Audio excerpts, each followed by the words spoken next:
Hi friends, Dr. Nancy Trimbley here, putting the power and knowledge of your health back in your hands. Today, I want to talk to you about whistleblowers. In my book, Stealth Health, I mention at least one that I'm going to be talking about today. And on my Facebook Live, which I've been doing for a couple of years now, I mentioned a couple others. The reason why I want to talk about whistleblowers is these are people that have a professional track in the conventional medical field, maybe as a researcher or a physician, um, and they notice something that's gone awry, somewhere where their research has either been completely ignored or disregarded, or has been twisted to make it appear like it's something different. They deserve our appreciation, and they deserve this video today because their names need to be kept clean and clear, because when they step off of their box and they start saying about their realm, conventional medical care, research in some instances, and they start saying there's a problem over here, American people. There's a disconnect. There's something happening that you need to be aware of because it is a lie. And unfortunately, when they step out of their box and they start speaking against the system that I talk about in my book, Stealth Health, their names get smeared, their reputations gone.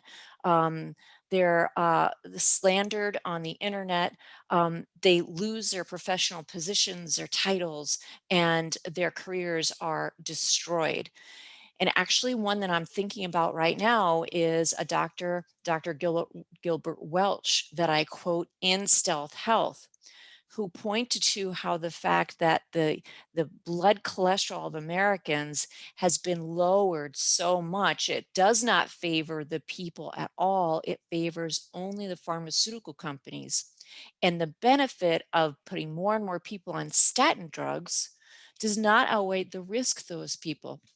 So that's Dr. Gilbert Welch. He wasn't one of the five I was going to talk about today, but he's written a couple of great books. One is called Overdiagnosed, and the other one is called Less Medicine, More Health. So please go on Amazon, buy his book. When I was in the process of getting my books printed, he lost his position with the VA, where he had been a physician for decades. So he deserves our support. I first want to talk about one of my heroes, and one of my heroes related to vitamin D, because as you know, in 2021, vitamin D is like the glory child. Everybody is getting their vitamin D levels checked. I recently did a video where I talked about if your MD thinks that your vitamin D level of 30 is good, you need to file a malpractice lawsuit because it is not good. And they're finding people with vitamin D levels in the 30 range, if they contract COVID-19, are at a much greater risk for damaging results. So Dr. Mercola, I'm going to screen share with you if I can, and I'm going to go to one of his articles here. And here we go. So this is one of his very recent articles. Today is March 31st. This article is dated March 30th. I'm going to talk about the vitamin D for a moment because this is sincerely an awesome thing. Dr. Mercola is an osteopath that's had this Mercola.com website for many years, and I've been following him. And about 15 years ago, he published some research about vitamin D and the flu and inmates in prisons. And what they found was that if they administered vitamin D, just gave them a supplement every day, the inmates that got vitamin D didn't get the flu. The inmates that did not get the vitamin D supplement, if their vitamin D was low, they contracted the flu. And you can imagine in a prison population, contracting flus and even the COVID-19 is a dangerous thing, and you want to try to control that. Well, at that time, if you would have asked any medical doctor, what do you think I should do about my vitamin D, they would have said, you eat fine, you don't need to supplement. Supplements are just a waste of money. Now, that's most medical doctors. I'm sure there were some out there that were more savvy to nutrition, but actually, in medical school, there is zero nutritional classes, courses, textbooks, anything. Medical doctors do not learn about nutrition. That is not part of the curriculum. If they've done advanced studies, if they've done other things besides their core medical education in nutrition, perhaps they do. Functional medicine doctors go into nutrition quite a bit and biochemistry and how it relates, but the average medical doctor has zero nutritional training. So I applaud Dr. Mercola for bringing this article out. And unfortunately, this was so many years ago and it never took hold. People didn't pay that much attention because the conventional medical doctor didn't take a hold of it. That's Dr. Mercola. I next want to go to Dr. David Graham. Let's see if I can get over here to this. I'm going to have to minimize this so I can get over here. Dr. David Graham. This is the researcher I discuss in Stealth Health. And actually, I went to click on this link today, and it is not an active link anymore. This has been taken off the internet. This is an interview with Dr. Graham in October 2012. This is where he discusses how he knew that Vioxx, the arthritis medication, was killing people due to cardiovascular events like strokes before 4 years before the drug was pulled from the market. It took 4 years. Vioxx killed 88,000 people before it was pulled from the market. And it wasn't like some life-saving cancer drug. It was a drug that replaced another drug that was tried and true. It just happened to be new. So this is a very sad story. I mean, 88,000 people died because of this drug. They could have been put on a different drug, or there could have been alternatives that had nothing to do with pharmaceuticals. But because we are so accustomed to going to our medical doctor for every little thing, what does your medical doctor do? He relies on pharmaceuticals. That's just what they do. You cannot fault them for that. I never fault medical doctors. I fault the system of conventional medicine in addition to the other components of the system that, again, I talk about in Stealth Health. Here's another one for you. Now, this one's going to blow your socks off if you don't know about it. If you're a follower of mine, maybe you do know about it. All right, so here we are. Now, this is an article this is the first article I picked up. I'm going to read you here. Let's see. Now, let's see. Where is it? Oh, CDC is accused of manipulating shingles data. And they show a photo of a little girl with chickenpox. Here is his article. This is Dr. Gary Goldman's article. He was a researcher. He discovered this data about the year 2000, which is about the time that the chickenpox vaccine was rolled out. This is his title. The U.S. Universal Varicella Vaccine Program, CDC censorship of adverse public health consequences.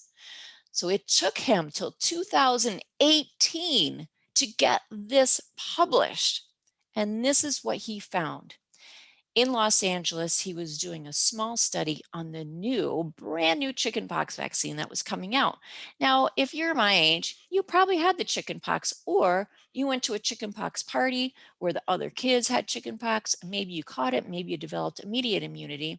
But once you catch the chickenpox, and you might be sick for 5 days, which is a little bit of an inconvenience to the mom and dad, but once you catch it, you have lifelong immunity. What he discovered in his research, and I'm not actually sure why he believed this, is that if the children are not getting the chickenpox, there will be an increased incidence of shingles in adulthood. Now, when that chickenpox vaccine came out, I was pretty disgruntled by it because I think that children get childhood diseases to boost their immunity lifelong. Like children get these childhood illnesses that adults don't get. And I think that there's a reason for that. We might not know the reason, but I think there is. So I thought, I bet you there's going to be problems. And I was wrong about what the problems were, but problems did result. How many people do you know that have shingles or have had it? How many people that do you know that have had it multiple times?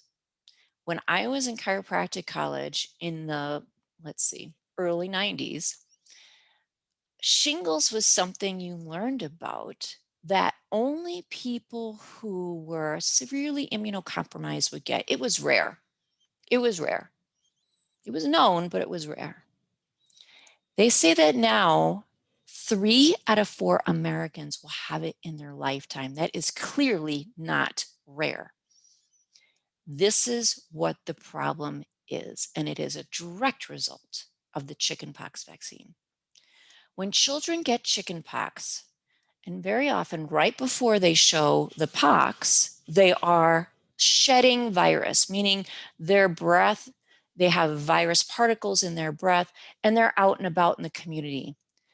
The adults that come in contact with them or the virus that is in their vapor get a booster. That booster re-stimulates their immune system to protect against that virus, which is the same virus that causes shingles. So what we have today in 2021, adults no longer get the booster. So adults are having that virus reactivated and their immune system does not recognize it. What does that lead to, my friends? It leads to the shingles vaccine. I have to calm myself down for a moment because I'm always supposed to try to stay upbeat. That's my rule. I want to stay upbeat for you because I want to give you information so you can make powerful choices. If you're one of those that believes the pharmaceutical companies are looking out for our best interest, how does all this make sense? A chickenpox vaccine is tested in Los Angeles.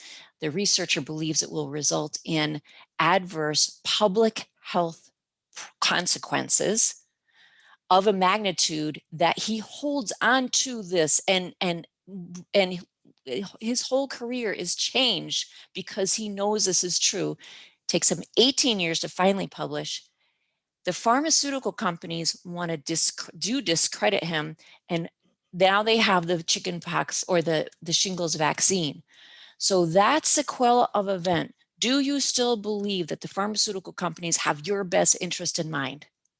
My whole adult life, I've had a very healthy skepticism for that. That's not changing in this year, 2021. So I invite you to just look at things, ask some questions, point at them, and say to your fellow man, hey, did you know this? What does that make you think about other pharmaceuticals? I'll go on.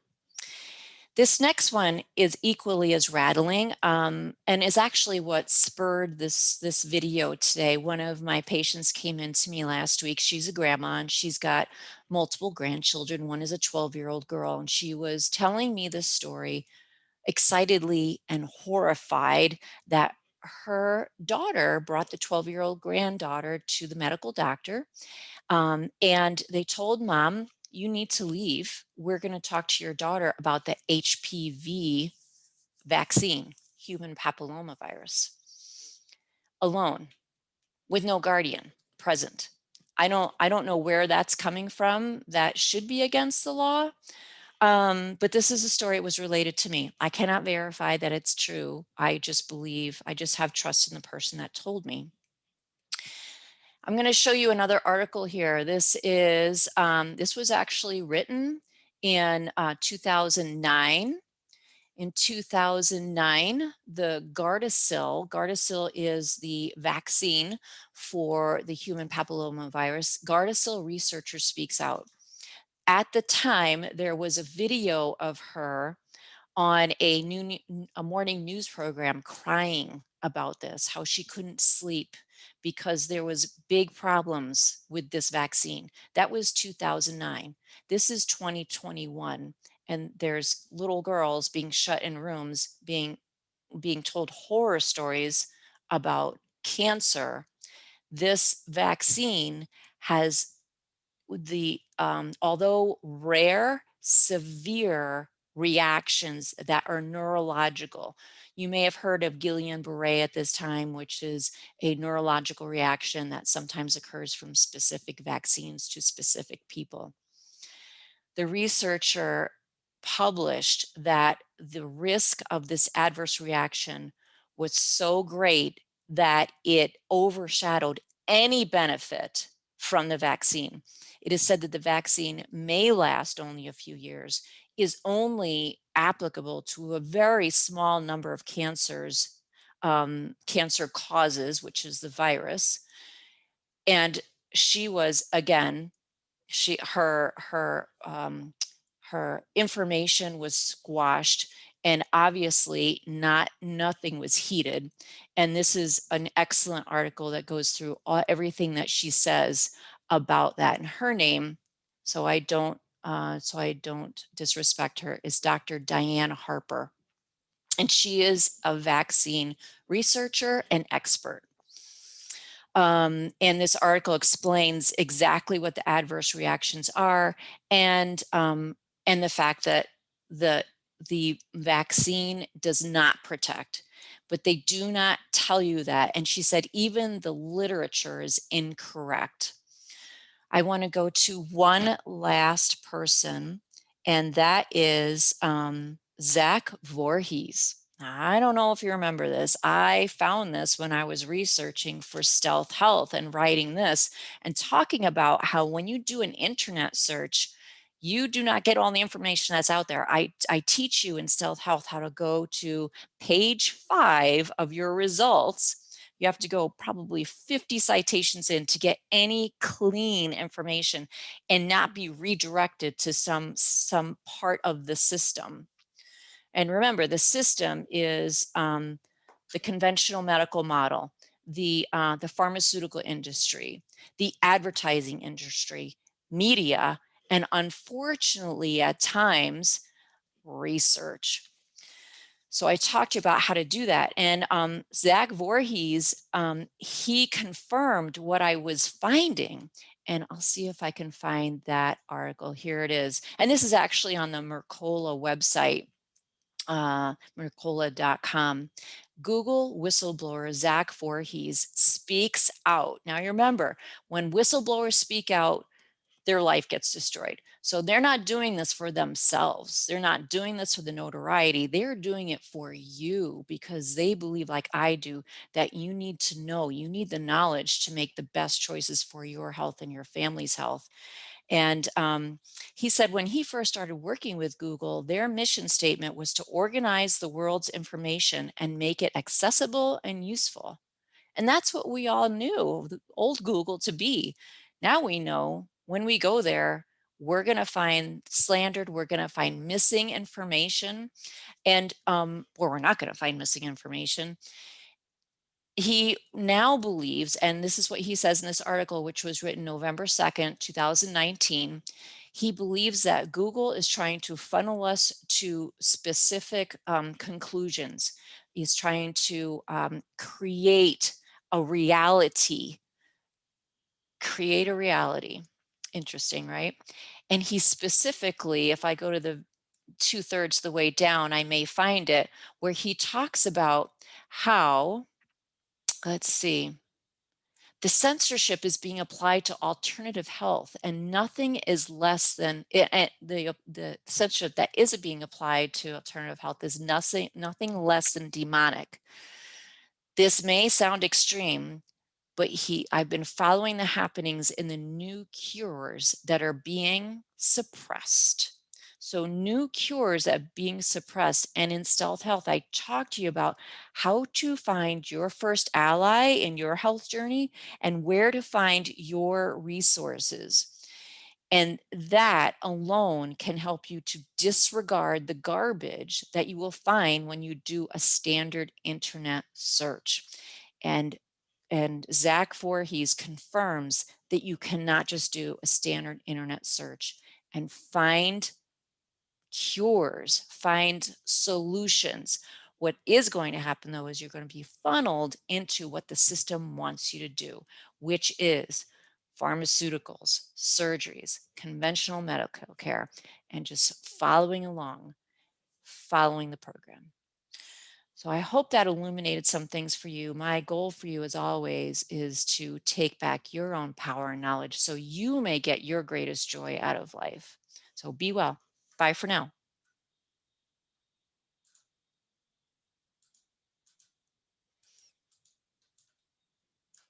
And I'm going to figure out how to turn on off this video in just a moment. Crazy, right? Bye for now.